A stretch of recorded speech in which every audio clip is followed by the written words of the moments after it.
Alright, I guess I am kind of overdue for this one, but I'm telling you, I really wasn't actually planning on even doing this, but, well, I guess I might as well. So, I'm still alive!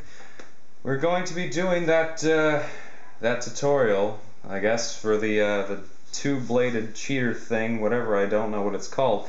Speaking of that, hey Liz, speaking of that, I just want you to know that that thing doesn't actually have a name. The reason I said I don't know what it's called is because it actually doesn't.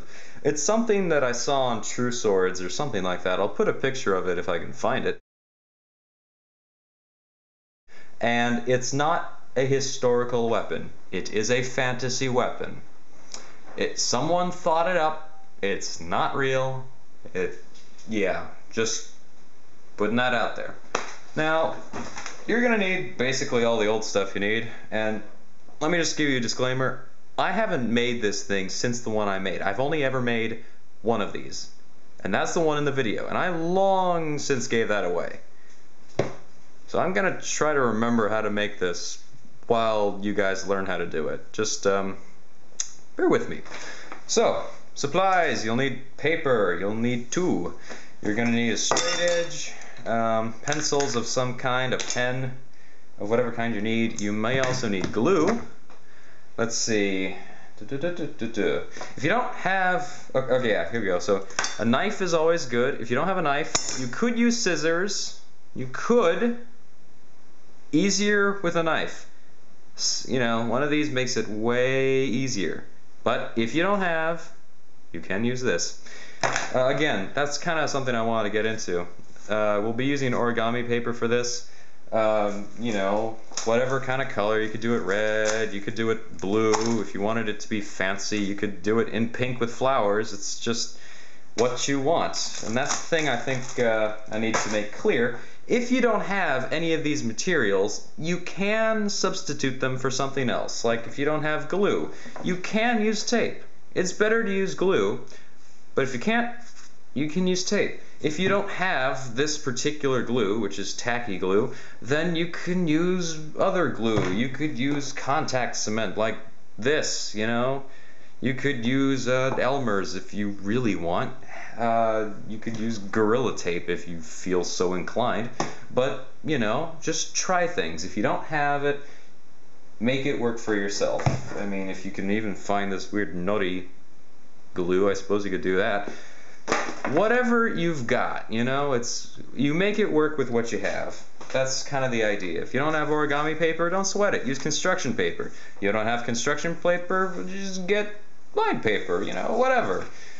It's how it works. Just make it work for yourself. So, now to actually get going on this. I'm going to take one of your these, and you're going to trim off something about this size, and that's, oh yeah, ruler in case I forgot. I usually do.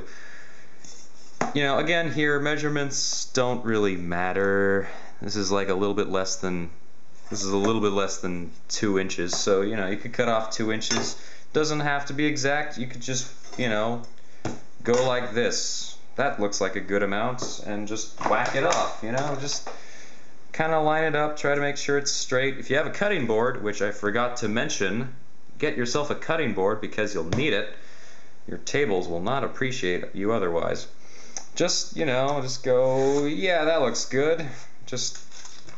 Yeah, you see, that's pretty damn exact, and that's just eyeball it. Just eyeball it. This is gonna be like the Japanese sword tutorial from yesteryear, several years ago. Might I add, there is a tutorial for that. It's been up for years, so you don't need to keep asking.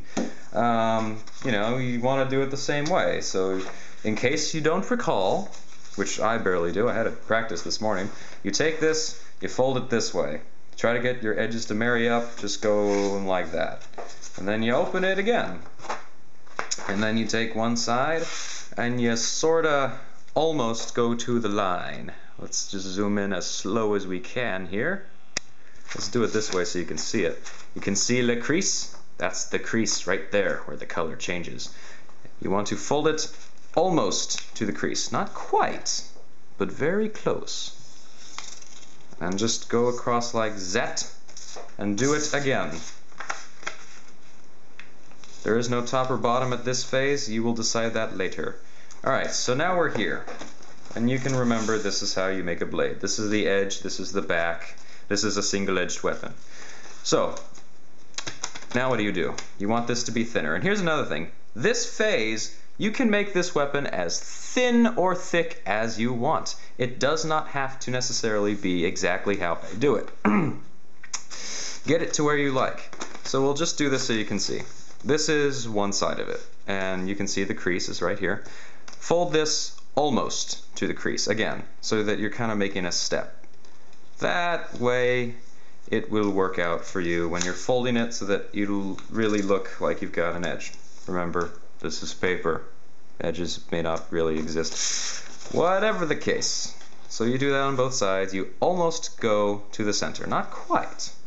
Not quite. You get almost there, and then you just go like that, and you're good. Now, here you could say, oh, that's good. If you want a thick-ass blade, then that's exactly what you can do. This would be fine. If you want a broader weapon, then you know what, you can do this. You can do it like this. I will go one step again, but if you like it this way, whatever. So again, you can make this as thin as you want by just going almost to the edge you made. So you don't go quite there. You don't marry them up. You go just barely. And so, I shall do that one more time. And if you do it this way, it may look like it's too thin on this side. But when you actually fold it over, it'll look okay. And that way, it works out for my taste. And if it's not my taste that you're looking at and you want it to be your taste, then let your taste be in charge. If you want to have this thing the size of a Buster Sword, then feel free to do so. Just try to make sure that your lines are straight, because that is the most important thing to do. Alright, now you got this little thin thing. Grab your glue. If you don't have glue, get your tape ready. Take your glue and put it in this crease in the middle. Just go all the way along. You don't need too much, just enough. And then you want to put some on one side. Not again, too much, just enough. Voila. And you want to take this and fold it over. Fold it like so. If you have fingers, glue in your finger, just wipe it off, because you don't want to mess up the white. I like to leave the blades white on these, just because that's a style look. Again, if you don't want that, feel free to change it. Make it work for you. And you just want to kind of gently pinch that so that it's together. Don't bend it, because that will kind of be a problem. Right, so once this finishes drying, I will cut back to you, and we'll continue from there.